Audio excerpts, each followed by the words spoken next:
창세기 20장 1절부터 8절. 창세기 20장 1절부터 8절 말씀.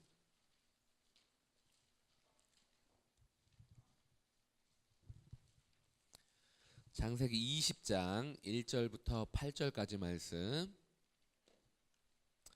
우리 한 절, 제가 홀수절, 여러분들이 짝수절, 한 절씩 교대로 읽고 마지막 8절 같이 읽도록 하겠습니다.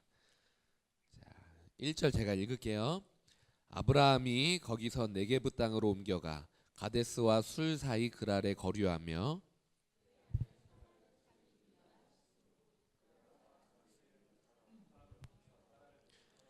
그 밤에 하나님이 아비멜렉에게 현몽하시고 그에게 이르시되 내가 데려간 이 여인으로 말미암아 내가 죽으리니 그는 남편이 있는 여자임이라.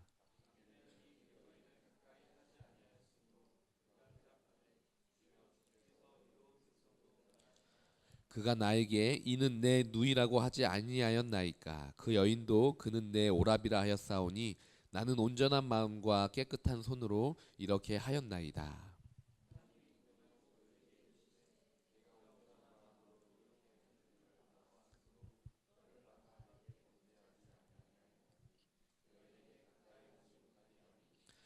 이제 그 사람의 아내를 돌려보내라. 그는 선지자라. 그가 너를 위하여 기도하리니 내가 살려니와 내가 돌려보내지 아니하면 너와 내게 속한 자가 다 반드시 죽을 줄 알지니라.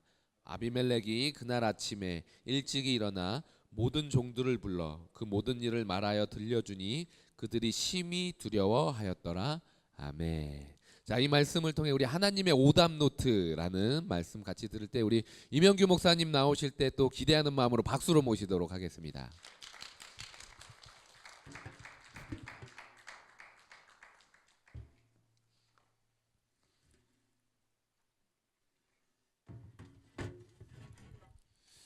네, 하나님의 오답 노트, 하나님의 오답 노트라는 제목으로 함께 말씀을 나누도록 하겠습니다.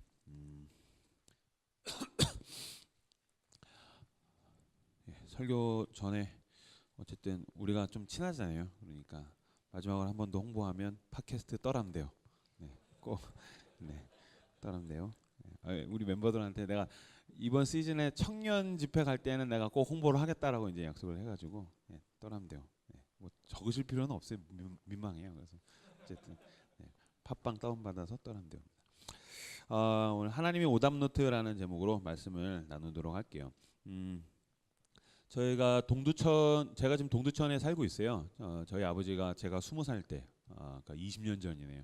20년 전에 동두천에 사역을 오셔가지고 계속 쭉 지내다가 이제 결혼할 때 잠깐 이제 떠났었어요. 그래서 한 4, 5년 정도 떠났다가 둘째 이제 은우가 태어나면서 좀 시부모님 찬스가 필요하겠다 근데 다시 근처로 돌아간 거죠. 지금 현재 그 동두천 집에서 살고 있는 지가 3년이 됐습니다. 이제 3년째 이 집을 살고 있어요.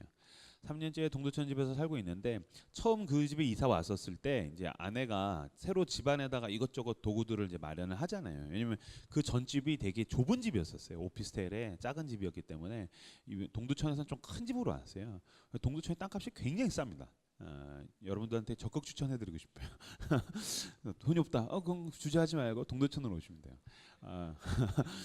네.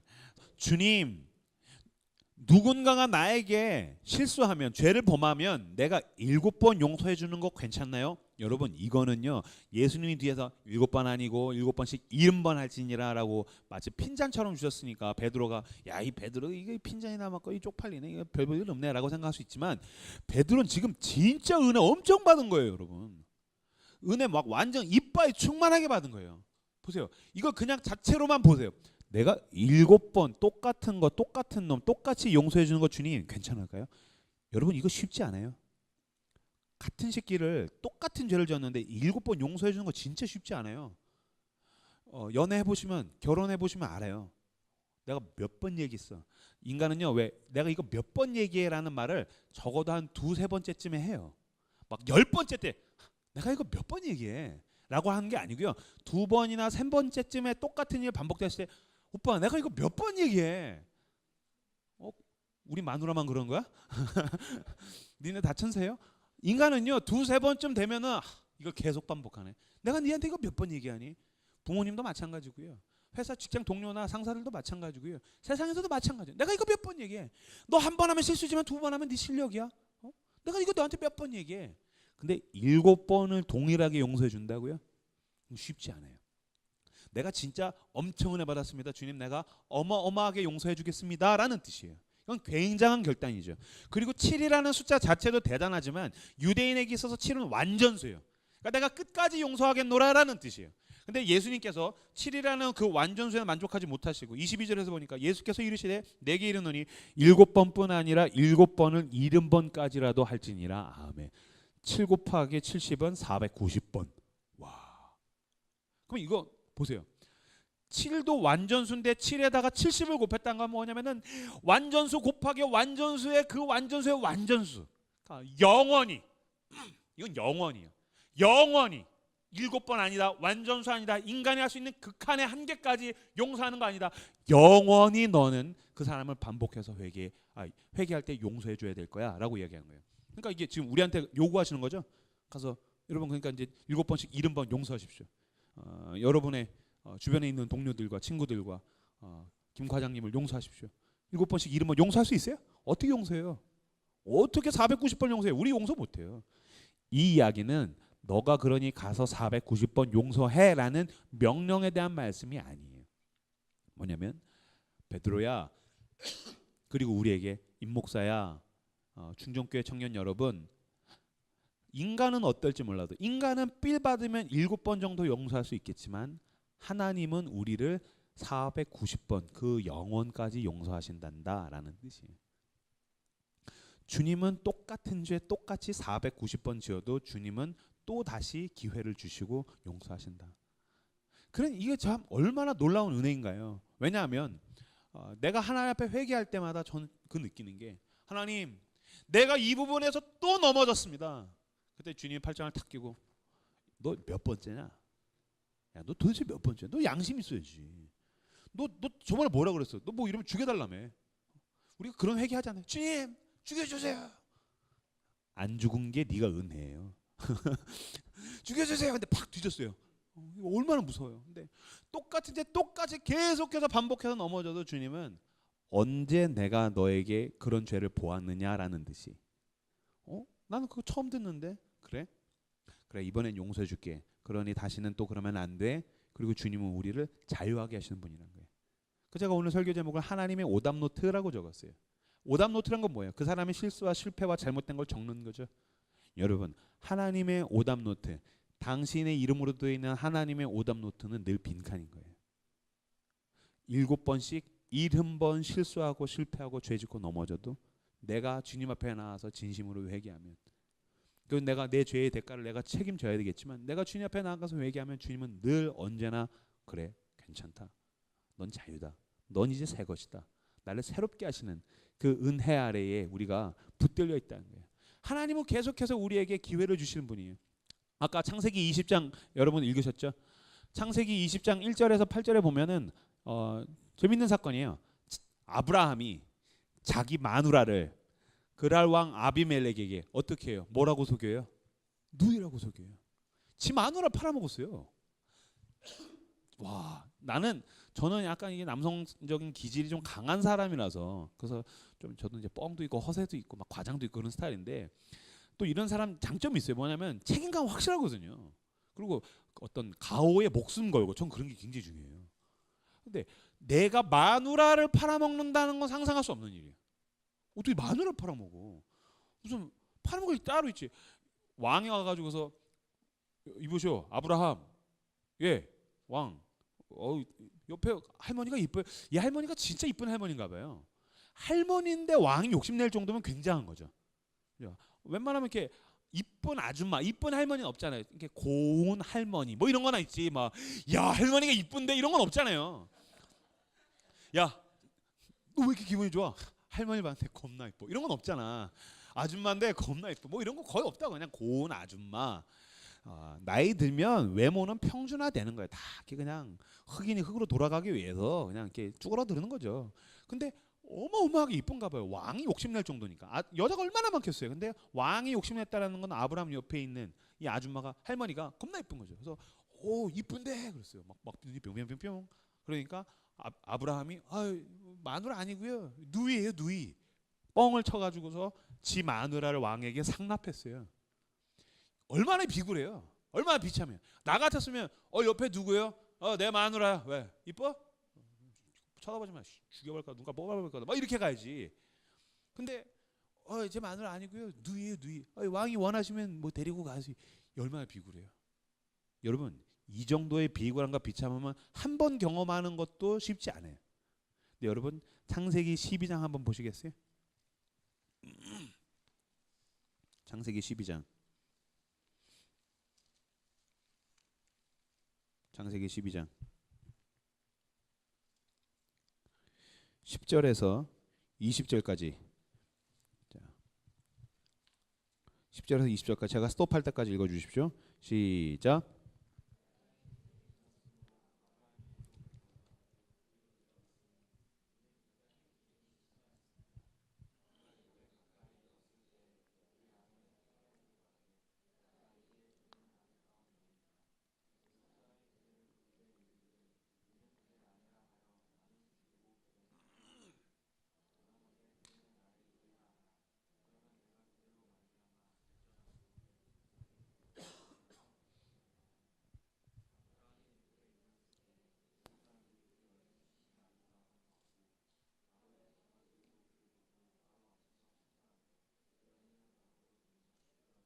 스탑. 네. 여러분, 20장에서 그랄 왕 아비멜렉 앞에서 마누라를 팔아먹은 아브라함을 봤죠. 이게 또 어디에 나와요? 창세기 12장에 나와요. 그러니까 전적이 있어요. 이 형이 전적이 있어요. 이게 처음이 아니에요. 애굽에 갔는데 당대 최고의 강대국의 왕, 애굽의 왕이 옆에 여자가 이뻐요. 이거 마누라가 아니고요, 누이예요. 이미 그 작전을 모의까지 짰다고 성경은 정확하게 기록하고 있어요. 그래서 마누라를 팔아 먹었어요. 근데 하나님이 애굽 왕한테 나타나서 야, 그걸 걔가 쫄아가지고서 너한테 위축돼가지고서 마누라 아니라고 얘기한 건데 걔 마누라야.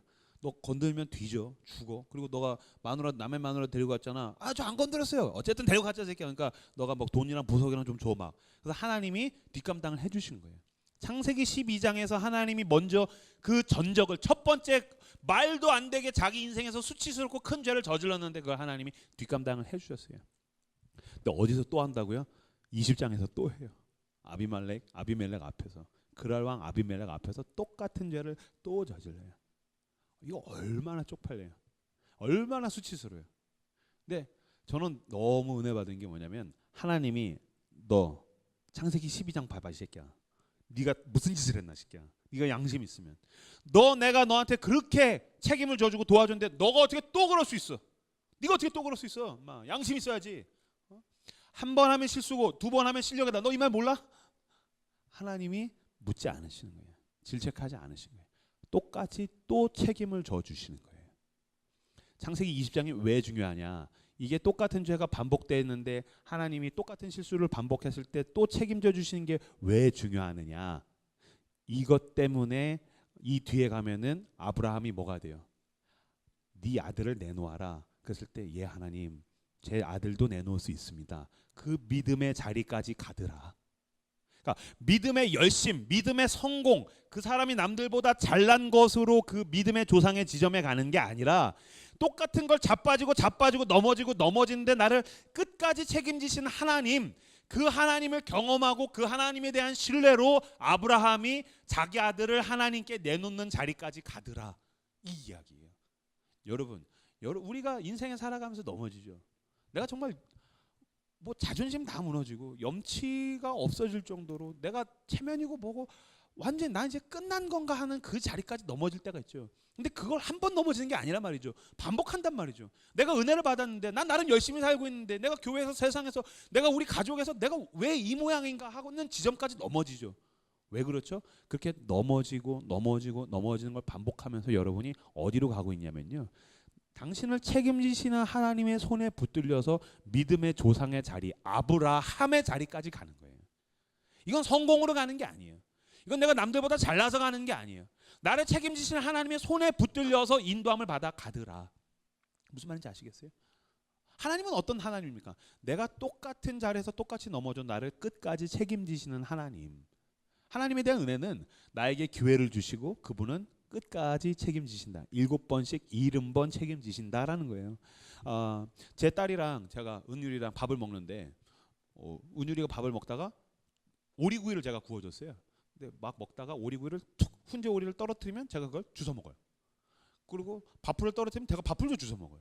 오리구이에 있는 양파를 떨어뜨리면 양파를 주워 먹어요. 이거는 뭐 반사적이에요. 의식적으로 내가 이거를 주워 먹을까? 어떻게 칠까가 이렇게 떨어지자마자 쓱 먹으니까 은율이도 뭔가 이게 웃겼나 봐. 그러더니 쓱쓱 먹고 있으니까 아빠는 왜 내가 흘린 거 주워 먹어? 물어봤어요. 아빠는 왜 은율이가 흘린 거 주워 먹어? 순간 얼굴이 빨개질 정도로 제가 당황했어요. 그러게 내가 이걸 왜 주워 먹지? 집에 음식은 많은데 이거 아까운 거 아닌데 내가 치우기 위해서인가? 치우려면 걸레로 닦으면 되지. 내가 왜 이걸 내 위에다가 왜 이걸 버리고 있지? 내가 막 이런 생각들을 이제 하는 거죠. 내가 이걸 왜 주워 먹지? 그러다가 제가 이야기했어요. 아빠는 왜 은율이가 흘린 거 주워 먹어? 은율아, 아빠는 은율이를 책임지는 사람이거든. 제가 이 얘기해놓고 되게 근사하다고 생각했어요. 아빠는 은율이를 책임지는 사람이거든. 너가 흘리거나 네가 실수하거나 네가 넘어지거나 네가 죄를 짓거나 너에게 문제가 있을 땐 아빠가 책임진단다. 아빠는 너를 책임지는 사람이야. 그렇죠. 하나님이 우리에게 어떤 분이신가요? 기회를 줄 테니 너 세상에서 경영학에서 이야기하는 열심으로 이야기해서 나가가지고 달려나가가지고 다시는 실수를 하지 않기 위해서 열심히 달려나가서 너 기회 줬으니까 성공해야 돼라고 하시는 분이 아니라는 거예요. 여러분, 인간은 그런 거로 성숙해지고 성장하지 않아요. 나를 책임지신 하나님의 은혜에 붙들려서 인간은 성숙해지고 성장하는 거예요. 그 음란한 여인 있죠. 요한복음 8장에 보면 저는 그 부분이 너무 감동이에요. 요한복음 8장에 보면은 그 가는 불륜 현장에서 그대로 끌려 나온 여인이에요. 두드려 맞고 옷까지나 뭐 제대로 걸쳤겠어요. 막 여인이 막 수치심을 당하고 두드려 맞고 자기는 이제 죽음을 향해서 가고 있는 거예요. 불륜하다 현장에서 잡히면요 돌로 맞아서 죽어도 할 말이 없어요. 근데 사실 이게 함정에 빠진 거죠. 바리새인들이 예수님께 시험하기 위해서 함정에 빠졌어요. 그래서 끌려 나와가지고 내동댕이 쳐져 있죠. 이거를 더 생생하게 보려면 영화 패션 오브 크라이스트에 보면 너무 생생하죠. 그 여인의 눈으로 본 그 성난 군중의 그 하반신, 여기 다리, 그다음에 돌멩이, 그다음에 예수님, 그게 어떤 전체적인 시점이라든지 예수님의 시점으로 본 불쌍한 여인이 아니라 그 죽음의 공포에 있는 한 여인의 시점에서 본, 카메라에서 본 그 성난 군중들의 모습들이 이제 나오죠. 저는 그 장면이 사실 뒤에 가서 예수님이 막 피 흘리시고 아프신 거는 막 너무 무서워요. 징그럽고 막 호러물 같아. 못 보겠어요. 근데 나는 그 장면이 너무 인상적이에요. 너무 좋아요. 그래서 막 그 여인이 두려워하다가 예수님께 눈을 들고 군중들이 돌을 떨어뜨리고 막 가고, 그 장면이 너무 좋았어요. 예수님이 다 보내죠. 죄 없는 놈부터 돌로 쳐라. 다 가죠. 그 다음에 예수님이 이 여인에게 뭐라고 하시나요? 너를 정죄하던 자가 어디 있느냐? 예수님이 다 보냈잖아요. 어디 있긴 어디 있어. 주님이 다 보냈지. 그러니까 뭐라고 대답하겠어요? 아무도 없는데요. 아무도 없다고? 아니죠. 왜 아무도 없어요? 사실은 예수님이 있죠. 죄에 대한 정죄에 대한 권한을 가지신 예수님이 있죠. 근데 예수님이 의도적으로 어떻게 보면은 논리적으로 함정에 빠뜨린 거예요. 이 여인을. 너를 정죄하던 자가 어딨냐? 예수님 다 보냈잖아요. 아무도 없어요. 아무도 없다고? 그러면 나도 아니네. 그러니 너는 이제 자유다. 예수님을 만나면 자유의 기회를 얻는 거예요. 전 그 예수님이 너무 좋아요. 예수를 만나니까 그 어떤 죄를 졌든 또 다시 시작할 수 있는 기회를 얻게 되는 거예요. 아무도 없다고? 나도 너를 그러면 정죄하지 않는다. 만약 이게 왜 감동적이냐면 나 같았으면 저도 사역자 입장에서 상담을 하다가 보니까 저는 조금 쪼잔하더라고요. 그렇게 죄 짓잖아요. 그러면 야 너가 이러니까 그냥 내가 목사니까 도와주긴 하는데 야 너도 생각해봐. 인간적으로 이건 좀 아니지. 그지? 너 외간 남자랑 그런 건 아니잖아. 너도 그 부분에 대한 좀 자식이 필요해. 너 반성을 해야 돼. 진짜 좀 해결해야 될 것 같아. 그리고 너 이 주변에 이 동네에 나 아는 사람 많아. 너 그러니까 죄 짓고 막 그러면 안 된다. 너 진짜 조심해야 돼. 지켜보고 있어. 성령 하나님은 마음을 감찰하신 분이야. 막 그러면서 잔소리 할 것 같다고. 근데 그런 말을 일절 안 하고 그냥 책임지시잖아요. 책임지시는 예수의 손에 붙들려서 성숙하고 성장하고 기회 속에서 우리는 굴러가는 거예요. 그렇게 주님의 손에 붙들려서 우리가 아브라함의 자리까지 가고 있는 게 인생이라는 거예요. 동네 아빠잖아요. 아브라함, 동네 아빠. 동네 아무것도 아닌 그냥 별 볼 일 없는 사람이란 뜻이에요. 여러분, 제가 어제도 얘기했죠. 성경은 위인전이 아니에요. 진짜 대단한 사람, 내가 쫓아갈 수 없는 사람을 세워다 놓고 우리를 위축시키는 게 아니고요. 나같이 아무것도 아닌 그냥 동네 남자 아브라함을 하나님이 손으로 붙들고서 어떻게 아브라함까지 끌고 가시는가에 대한 이야기예요. 주님께서 계속해서 실수하고 넘어지고 세상에서 별 볼 일 없는 아브라함 같은 임형규를 그냥 일산에서 살고 있는 그 어떤 아무개를 주님의 손으로 붙드시고 계속 실수하고 넘어지는데 책임지시고 사랑으로 덮으시고 끌고 가셔서 아브라함까지 어떻게 끌고 가시는가에 대한 이야기, 그게 성경이고 우리의 삶이라는 거예요. 영화 가운데에 이제 그 영화가 있어요. 그 장군의 아들, 혹시 보신 분 계세요? 장군의 아들? 예, 장군의 어린 친구가 장군의 아들 봤네. 장군의 아들 보려면은 꽤 나이가 좀 있어야 되는데, 이 옛날 영화예요. 장군의 아들. 옛날 영화고 이게 누구에 대한 영화냐면은 김두한, 그죠? 종로 깡패 김두한에 대한 영화죠. 김두한에 대한 영화인데 김두한이 대단한 사람이죠. 누구냐면은 그 김자진 장군의 아들, 독립군이었던 김자진 장군의 아들. 그다음에 김두한의 딸이 김을동이죠. 그다음에 김을동까지는 잘 모를 수 있는데 그 아들이 이제 더 유명하죠. 송일구. 근데 보니까 그 세 자녀가 더 유명하죠. 대한민국 만세. 내가 어디 가서 이거 대한독립 만세라 딱 개망신당했어. 대한민국 만세, 그죠? 대한민국 만세. 대한민국 만세. 그래서 요새 20대들 놓고서 설명할 때는 대한민국 만세가 있잖니. 그 아빠가 송일국이고 그 엄마는 김을동이고 그 아빠가 김두한이고 그 아빠가 김자진이야. 이렇게 설명해 주지 알더라고. 우리 때는 이 반대였는데. 근데 이제 김두한에 대한 종로 깡패 두목이었던 싸움 겁나 잘하는 김두한에 대한 영화예요. 여러분들 이게 좀 와닿는 분도 있고 와닿지 않는 분도 있을 텐데 이게 그 당시에 어마어마한 인기였어요. 그 종로 깡패물, 그 김두한이라든지 이런 게 나오는 게 드라마에도 나왔고 책에도 나왔고 영화에도 나왔었어요. 그리고 그 당시에 이 영화가 100만 명이 봤어요. 지금 사람들은 100만 보면 망한 영화 아닌가요? 지금은 영화가 1000만을 보잖아요. 여러분, 한국인이 영화를 어마어마하게 좋아하는 거예요. 어떻게 전 국민의 4분의 1이 보는 영화가 존재할 수 있단 말입니까? 그죠? 이건 대단한 거예요. 근데 그때는 100만 명 보면 빅히트, 메가 히트예요. 그러니까 지금으로 치면 1000만 명 이상 본 거예요. 근데 이제 장군의 아들이 100만 명을 받고 김두한 종로 깡패에 대한 이야기예요. 그때 그 감독이 누구냐면 임권택 감독입니다. 임권택 그 서편제 감독인데 임권택 감독이 파격적으로 주연 배우 2명을 무명의 배우를 썼어요. 그래서 그 김두한 역할을 맡았던 박상민도 완전 처음 보는 애고 얘도 연기를 처음 한대요. 나중에 그 무릎팍도사 나서 하는 말이 친구 따라갔다가 이제 오디션에서 됐다고. 그래서 연기를 처음 하는 사람이고 그 악당으로 나왔던 사람 하야시 역할, 일본 대장 역할 나왔던 애가 신현준이죠. 모르시네요? 새롭네. 신현준이에요. 신현준이 이제 그때 이제 처음 데뷔작이 그 거기서 뭘 딱 묶고서 이제 일본 대장 하야시로 나왔었어요. 그때 박상민이 그 무릎팍도사에서 나온 이야기를 듣고서 제가 너무 재밌었던 게 자기가 그 수천 대의 일을 뚫고서 처음 됐대요. 근데 거기에 임권택 감독이 만들면 어마어마하게 히트할 게 당연하기 때문에 진짜 수천 명의 배우들이 진짜 날고긴다는 명배우들도 다 왔다는 거예요. 근데 다 떨어졌는데 연기를 처음 하는, 그때 운동이나 좀 할 줄 알고 연기란 걸 해본 적이 없는 박상민이 붙은 거예요. 그래서 자기도 의아하고 주변에서 다 놀랐대요. 그래서 자기가 이제 그때부터 대본을 받아들고서 늘 연습을 했대요. 장군의 아들, 나 김두한이야. 뭐 이런 거 했겠죠. 그 여자를 놔줘. 나 김두한이야. 그 영화 역할 계속 했대요. 연기했대요. 나 김두한이야. 그 여자를 놔줘. 덤벼라. 나 김두한이다. 맨날 연습을 했대요. 그리고 나서 이제 첫 녹화하는 날이 딱 됐대요. 딱 가가지고서 싸우는 장면. 그래서 그 여자를 놔줘. 난 김두한이야. 그 얘기 딱 했더니 감독이 컷. 나 김두한이야. 컷. 나 김두한이야. 컷.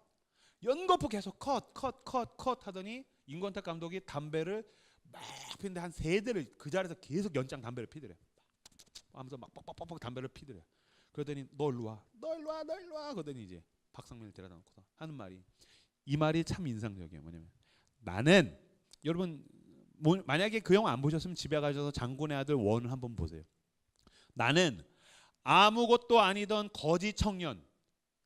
왜냐면 얘가 김두한이 아무것도 아닌 고와 같이 버려진 거지 청년인데 어느 날 형사를 통해서 자기 정체성을 알게 돼요. 거지구만. 니네 아비가 누군지 모르지? 네 애비가 누군지 모르지? 누군데? 네 애비는 김자진 장군이야. 거기서 충격을 받고 얘가 막 살아가면서 김두한이 되어가요. 이게 장군의 아들 원이에요. 그러니까 아무것도 아니던 거지 청년이 김두한이 되어가는 이 성장 과정이 이 영화의 핵심이에요. 임권택 감독이 박상민에게 이 얘기하더라고. 내가 네 왜 뽑았는 줄 알아? 나는 아무것도 아니던 애송이가 장군의 아들이 되어가는 걸 찍고 싶은 거야. 근데 넌 이미 새끼야 김두한이야. 그 얘기 하더래요. 그러려면 내가 널 왜 뽑겠어? 유명한 탑배우 뽑겠지 새끼야. 난 아무것도 아니던 어설픈 애송이가 어떻게 김두한이 되어가는가를 찍고 싶은 거야. 그런데 넌 이미 김두한이야. 막 그러더래요. 그래서 장군의 아들 원을 보면은 목소리는 성으로 썼어요. 성으로 썼어요. 여러분 무슨 뜻이에요? 성경이 뭐예요? 아브라함에 대한 이야기. 이거는요 여러분 믿음의 조상, 걸출한 위대한 인물 아브라함을 세워놓고 우리를 기죽이는 게 아니라고요. 아브라함 아무것도 아니던 개뿔도 아니는 실수투성이 지 마누라를 2번이나 팔아먹은 사람들 앞에서 어떻게 체면이 서지 않는 그 사람을 진짜 어떻게 인간이 그럴 수 있어요? 지 마누라 어떻게 2번이나 팔아먹어요? 이런 거지 같은 인간도 하나님께서 어떻게 당신의 신실하신 책임지시는 손에 붙들려서 아브라함의 자리까지 끌고 가시는가를 우리에게 보여주시는 거예요. 여러분 우리의 인생이 계속 넘어지죠. 자빠지죠. 하나님이 당신을 지금 인도하시고 계시다는 거예요. 자빠지면 책임지시고 넘어지면 일으키시고 은혜 다 팔아먹으면 은혜 주시고 끌고 가시고 못 가요. 그래 조금 쉬어가라. 또 몇 걸음 인도하시고 이제 안 갈래요. 그래 그럴 수도 있어. 괜찮아. 또 친구를 통해서 하나님의 사람들을 통해서 은혜를 통해서 또 가게 하시고 그렇게 가고 가서 어디까지 하나님이 나를 끌고 가신다고요? 아브라함의 자리에까지 끌고 가신다는 거예요. 우리가 믿는 믿음은 이걸 믿는 거예요. 내가 믿음의 능력으로 성공해야지. 내가 믿음의 능력으로 남들보다 더 잘 돼야지. 내가 믿음의 능력으로 내가 성장해야지. 물론 좋죠. 그러나 그게 전체가 전부가 아니라는 거예요.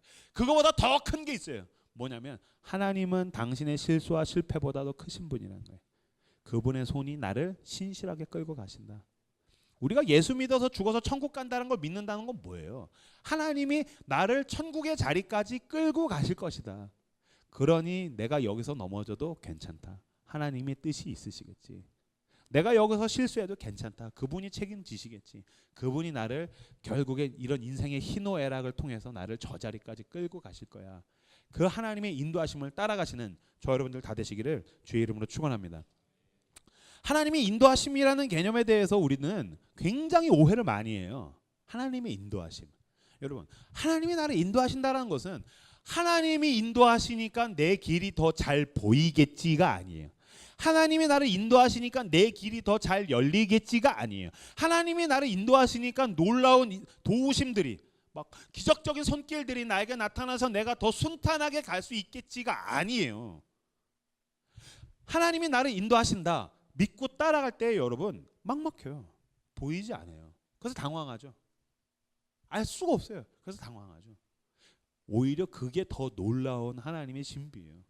그리고 모르게 하시는 상태에서 끌고 가시는 거예요. 모르게 하신 상태에서 끌고 알고 가게 하시는 거 아니에요. 하나님의 인도하시면 늘 모르고 가게 하세요.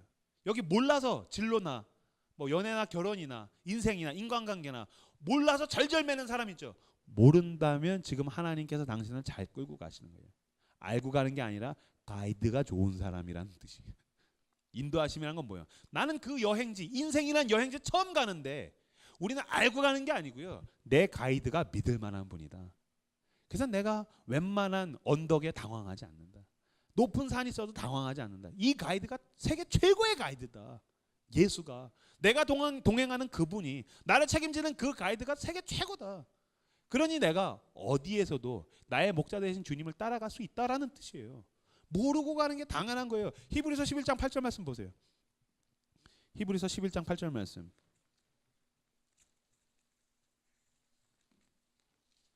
히브리서 11장 8절 말씀.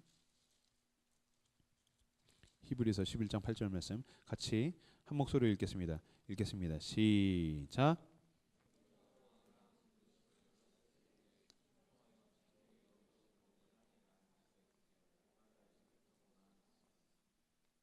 아멘. 아브라함이 하나님의 인도하심을 따라갔대요. 알고 갔대요? 어디로 가야 할지 갈 바를 알지 못하고 갔대요. 히브리서 11장 8절에 대해서 가장 구체적으로 나타내는 것은 아까 여러분들이 읽으셨던 다시 창세기 12장 1절부터 보세요. 12장 1절.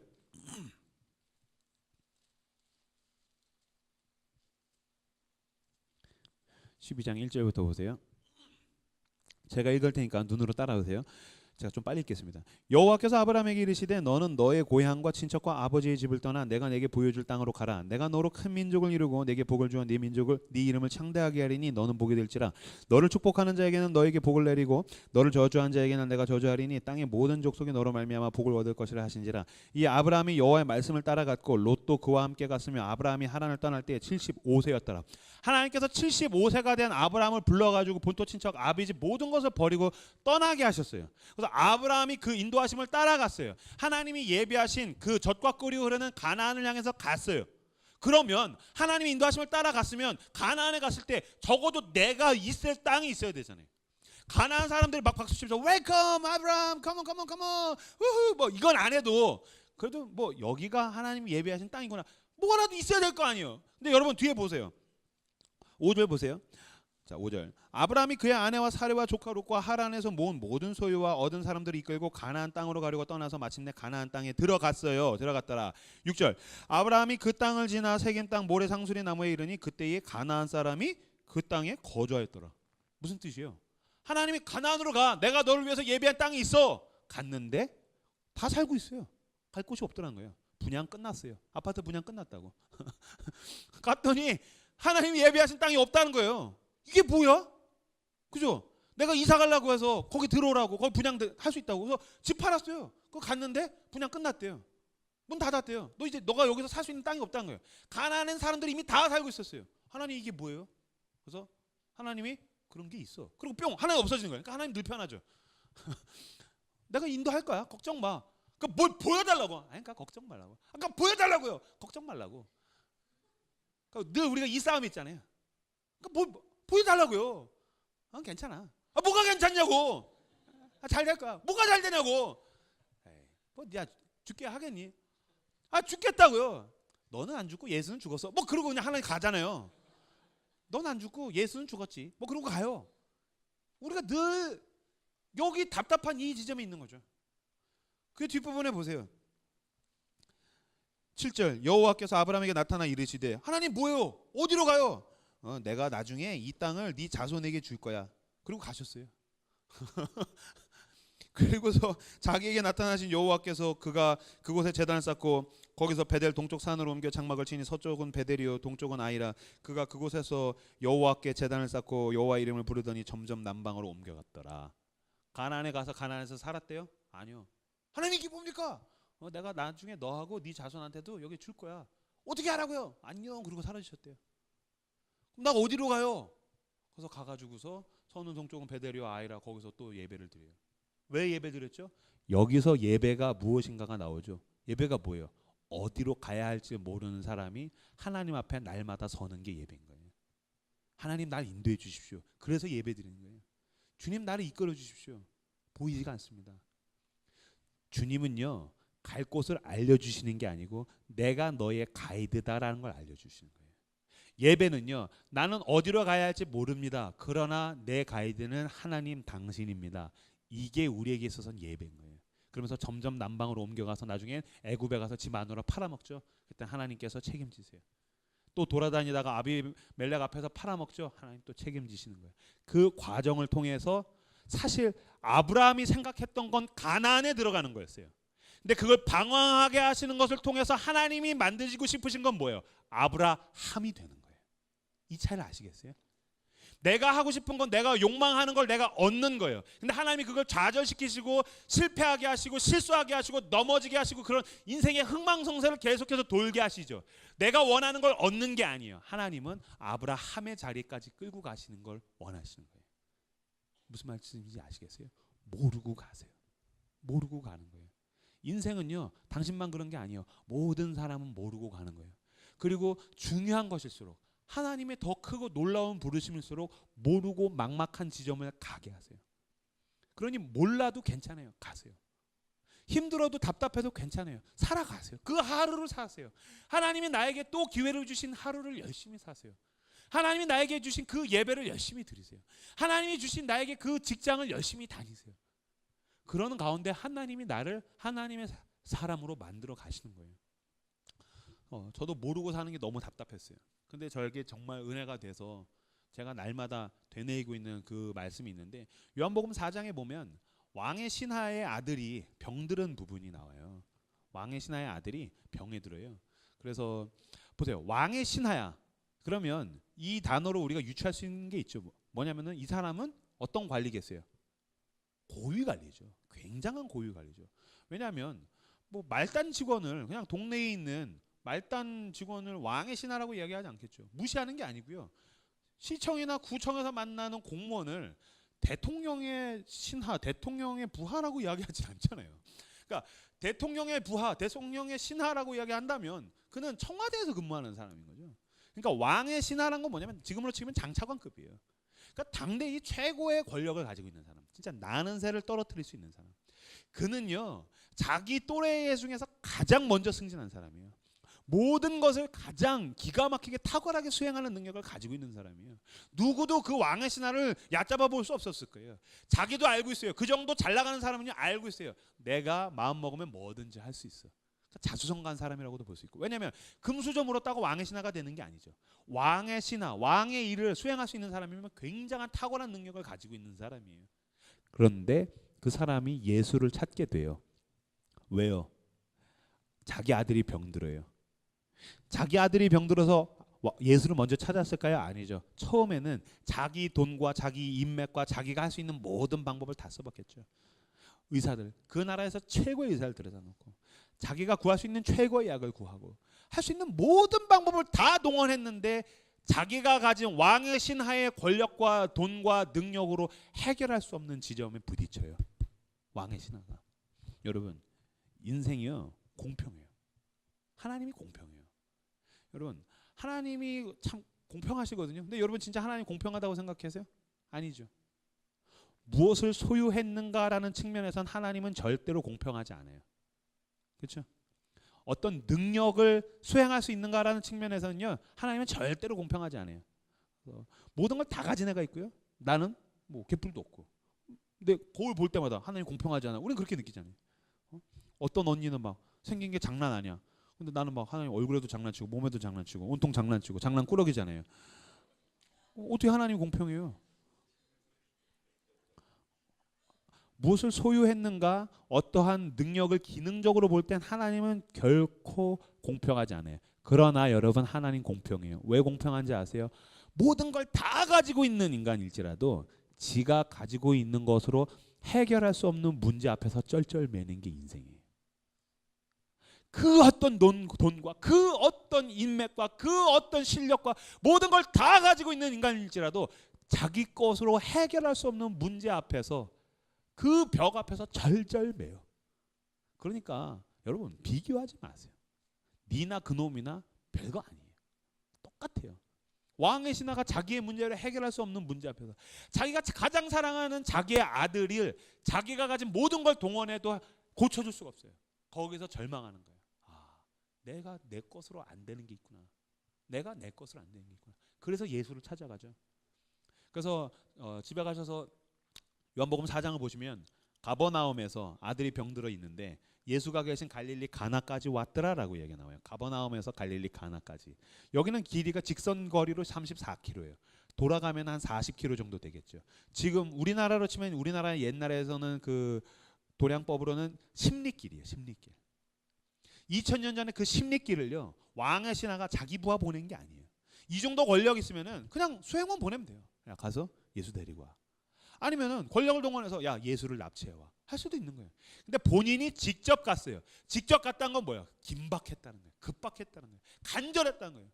내 아들을 고쳐줄 수 있다면 내가 무엇이든지 하겠습니다. 그 간절하고 겸손한 마음으로 막 갔어요. 달려갔어요. 그 모래 사막을, 그 광야를 헤치고서 40km를 갔어요. 그 가가지고서 예수를 만난 거예요. 예수를 만나서 이야기하죠. 주여, 주여, 나와 함께 가서 내 아들을 고쳐주십시오. 집에 가서 읽으시면요, 나와 함께 가서 내 아들을 낫게 해주십시오 라고 이야기 나와요. 무슨 얘기예요? 가면서 그림이 있는 거예요. 예수님 내 아들이 병들어 있습니다. 근데 나 왕의 신하 그 내 이름 되면 다 아는데 혹시 아세요? 아시죠? 나 그런 사람이에요. 근데 주님 같이 가셔서 주님이 기도해 주시면 나을 것 같아요. 고쳐주세요 라고 얘기했어요. 시나리오가 있는 거예요. 내가 가서 엎드리고 울면 적어도 같이 와가지고서 자, 왕의 신하의 아들이 병들어 있구나. 딱 끌어안고 예수님이 눈물 하나 또르르. 그럼 왕의 아들이 막 죽어가다가 뾰로롱 낫는 거. 이런 그림. 이 왕의 신하의 시나리오가 있는 거예요. 근데 예수님이 뭐라고 얘기하시냐면요, 나았다 가라 그래요. 나았다 가라 그래요. 이게 승낙이에요, 거절이에요? 지금이야 고쳐주십시오. 40km 바깥에서 내 아들이 죽어가고 있습니다. 고쳐주십시오. 예수님이 나았다 가라 그래요? 잠깐만요. 전화로 뚜루루 여보 나았어? 안 나았다고? 야 죽여라. 뭐 이렇게 하면 되잖아요. 얘들아 죽여라. 이거 돌팔이다. 진짜 나았어? 주님 나았대요. 감사해요. 확인이 되지. 이건 확인이 안 돼요. 40km 바깥에서 내 아들이 거의 죽을랑 말랑 하는 걸 보고 왔어요. 그래서 그 간절함에 가서 주님 고쳐주십시오. 근데 나았어요. 가요. 이게 무슨 소리야? 같이 가자고. 아니 나았어요. 가라고. 가세요. 이건 거절이에요. 이건 말이 좋아서 승낙이지만 이건 거절인 거예요. 그럼 그때부터 여러분 내 아들이 나았는지 죽었는지 알 수 없는 40km를 가야 돼. 예수님은 분명히 말씀하셨어요. 하나님 분명히 나한테 응답하셨어요.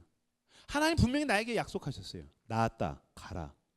그러나 이제부터 이 아빠가 걸어가야 하는 이 40km, 이 십리길은 그 광야의 모래바람은 그걸 뚫고 가야 되는 이 한 걸음 한 걸음은요, 나았나? 죽었나? 그래도 나았겠지. 죽었으면 어떡해?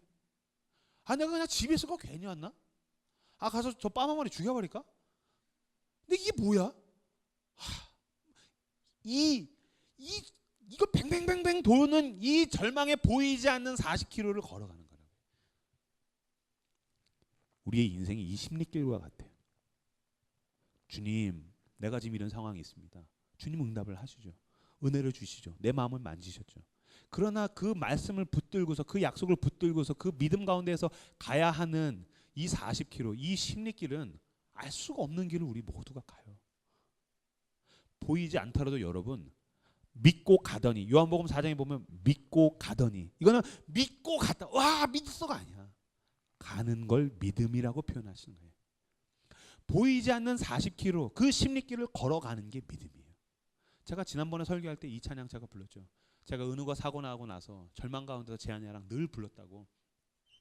이 눈에 아무 증거 아니 배어도 믿음만을 가지고서 늘 걸으며 내 귀에 아무 소리 아니 들려도 하나님의 약속 위에 서리라. 걸어가세 믿음 위에 서서 나가세 의심 버리고 걸어가세 믿음 위에 서서 눈과 귀에 아무 증거 없어도 걸어가는 거예요. 이 막막한 심기로 하나님이 약속하셨어. 주님이 나와 함께 하셔. 그러나 때때마다 주님이 내 마음을 만지시고 너무 답답해서 아이와 베델 사이에서 아브라함이 예배를 드렸더니 또 그 예배를 받으시고 마음에 그 약속을 주시고 아브라함아 내가 너와 함께 있어. 그러면서 그 길을 한 걸음 한 걸음 여러분의 삶에 주어진 그 40km 그 십리길을 믿음으로 걸어가시는 저 여러분들 다 되시기를 주의 이름으로 축원합니다. 당신만 그런 거 아니에요. 그 십리길을 걸어가세요. 가다가 보니까 이 십리길을 다 가지 않아서 저쪽에서 하인이 달려와요. 왕의 신하의 하인이. 마님 어떻게 되었느냐? 아들이 살았나이다. 언제 낳았느냐? 그때 말씀하신 그 시점인 줄 알고 왕의 신하와 온 가족이 다 예수를 믿으니라. 아멘. 주님의 약속은 신실하다는 거예요. 창세기 12장 1절에서 내가 너로 복을 삼을 것이다. 그 약속이 어떻게 됐나요? 완벽하게. 그리고 아브라함이 상상하던 것보다 더 크고 놀라우게 성취되었죠. 여러분, 여러분을 처음 만나 주신 예수님, 여러분의 마음을 만지신 그 하나님, 성경을 읽을 때 한 말씀으로 내 심령 가운데에 새기신 그 하나님께서 여러분의 10km, 40km, 여러분의 십리길을 걸어가고 나면 그 끝에서 놀라운 응답으로 우리에게 역사하실 거예요. 믿는다는 건 뭐예요? 내가 이 십리길을 걸어가고 나면 하나님의 약속이 완벽하게 성취된다. 이걸 믿고 가는 거예요. 보고 가는 거 아니고 느끼고 가는 거 아니고 믿고 가는 거예요. 오늘 성경 말씀 빌립보서 1장 6절을 마지막으로 오늘 설교를 마치려고 합니다. 빌립보서 1장 6절. 빌립보서 1장 6절.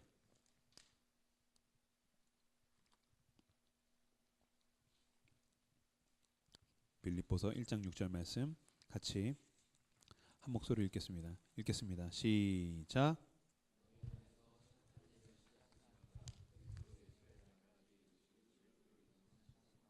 아멘. 지금 바울은 빌립보 교회를 향해서 편지를 쓰고 있지만 감옥에 갇혀 있어요. 답답해요. 교회가 무너지고 있고 분란이 있고 어렵대요. 근데 바울이 뭐라 그래요? 내가 갈게. 내가 갈 수 있어. 보여. 느껴져가 아니죠. 감옥에 있는데 뭐가 느껴지겠어요. 현실의 감옥이라고요. 근데 바울이 이야기하죠. 내가 믿는 게 있어. 너희 안에서 작고 사소한 일일지라도 그걸 시작하신 분이, 나는 지금 감옥에 있고 니네 교회는 힘들지만 이 시간이 지나고 하나님의 손에 붙들려서 하나님의 신실하신 가운데에서 그리스도 예수의 날이 오면 완벽하게 이루실 줄을 내가 확신하노라. 아멘. 우린 그걸 믿는 거예요. 여러분 안에서 하나님이 착한 일을 시작하셨죠. 이미 시작하셨죠. 내가 예수를 처음 만나던 그 날에, 내가 은혜를 받았던 그 날에, 내가 하나님께 내 삶을 드렸던 그 날에, 내가 주님을 따라가기로 결단했던 그 날에 주님이 이미 당신 안에서 시작하셨어요. 아니요. 주님은 당신이 뱃속에 있을 때 그 전부터 이미 그 일을 시작하셨어요. 그래서 당신을 여기까지 끌고 오신 거예요. 당신에게 그리스도 예수의 날에 이루실 거예요. 여러분에게 주어진 그 심리의 길을 가십시오. 막막하고 보이지 않지만 살아내십시오. 그 하루하루 하나님이 기회를 주실 것입니다. 그 은혜 아래서 열심히 살아가고 넘어지시면 하나님이 책임지십니다. 그렇게 가다 보면 별 볼 일 없었던 아브라함의 자리로 저와 여러분이 서게 될 줄을 믿습니다.